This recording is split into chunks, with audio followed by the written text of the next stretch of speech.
Good morning, Your Excellency, Governor Eugene Holliday and Mrs. Holliday, distinguished guests, ladies and gentlemen, good morning.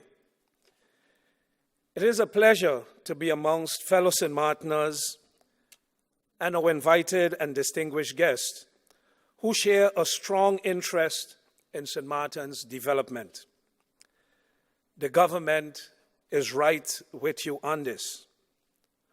For a moment, I wish to reflect on the symposium theme, Securing National Development. And in that respect, we must ask, what is our national development? How do we secure our national development? For who do we secure national development? And from whom? We hope that during the course of today, we will get the answers to these questions. What does St. Martin need to do in order to secure national development and to advance the quality of life of our people? Allow me to provide some context before answering this question. St. Martin is a young democracy that continues to build capacity and continue to build her institutions. Many of these institutions only exist since the constitutional transition in 2010, a transition that took place in adverse conditions because of the aftermath of the international financial crisis, slower global economic growth, since an ongoing inequality between north and south of the globe. This inequality limits the potential for fair global trade and economic growth. As a small island developing state, St. Martin is specifically susceptible to what happens overseas because of the size and the vulnerabilities of our tourism economy and dependence on import of food items and fossil fuels.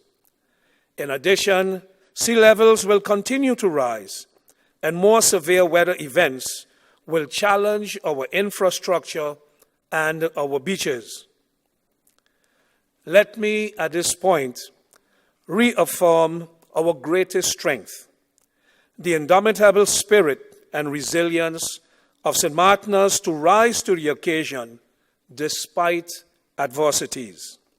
Time and time again, we have risen to great challenges together as a people and with God on our side, and we emerged victorious each time.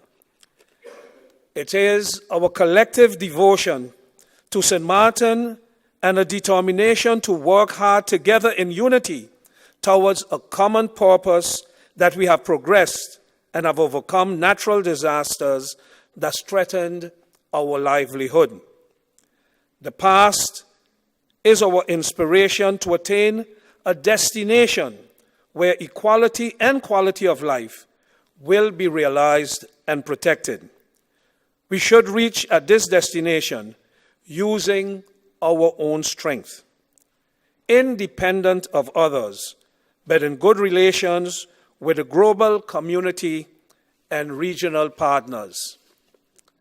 It is important that we note that the global community is embarking on a new development agenda. The agenda includes 17 sustainable development goals. People are at the core of this agenda that aims to achieve a rights-based sustainable development under a renewed global partnership in which all countries participate at an equal footing.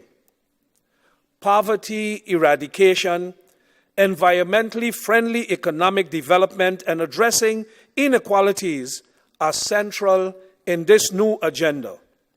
The thread of this agenda, ladies and gentlemen, will be woven into our national development vision.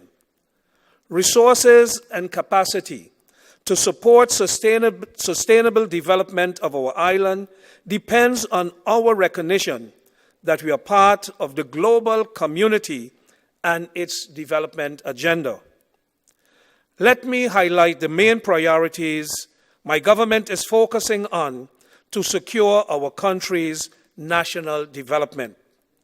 First is putting our finances in order and achieve fiscal sustainability. Fiscal sustainability will create absorptive capacity to invest in development. Secondly, is to create a more stable government. This will be done through electoral and constitutional reform. Thirdly, is to look after the health of our youth. My government focus is giving our youth hope through education. It is an investment we must make in a comprehensive and integrated manner. Fourthly, is a need to address violent crime. Fighting crime is a social responsibility and not the duty of the police alone. Our people must have confidence in their duty to report crime. Fifthly, is a need to diversify our economy, attract investment, and to unleash the entrepreneurial spirit of our people. In the meantime, we must be aggressive in making business easier and in marketing our competitive advantage as a tourist destination. Public-private partnerships is a model that has worked well for us and is encouraged. Also, making sure that the government-owned companies fulfill their mandate and their corporate social responsibility. Sixthly, to see that our seniors are treated with the respect, dignity, and consideration. Our seniors deserve to live a decent, healthy, and stress-free life. And in the seventh place, invest in affordable housing. There is a shortage of affordable housing for low and middle-income families. Our young professionals returning home must be supported in buying or owning their home.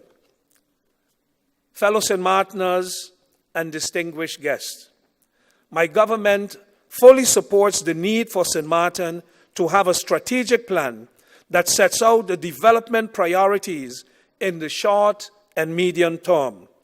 It must be inclusive, having bipartisan support to ensure that what needs to be done in terms of development gets done and so lay a firm foundation for future growth.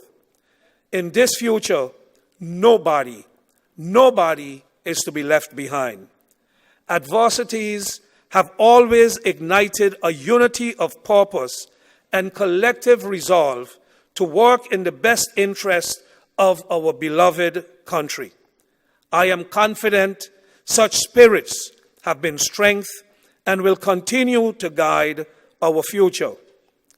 Your Excellency, I wish your symposium every success and I very much look forward to the visions that will be shared and debated here today. I thank you and have a good day.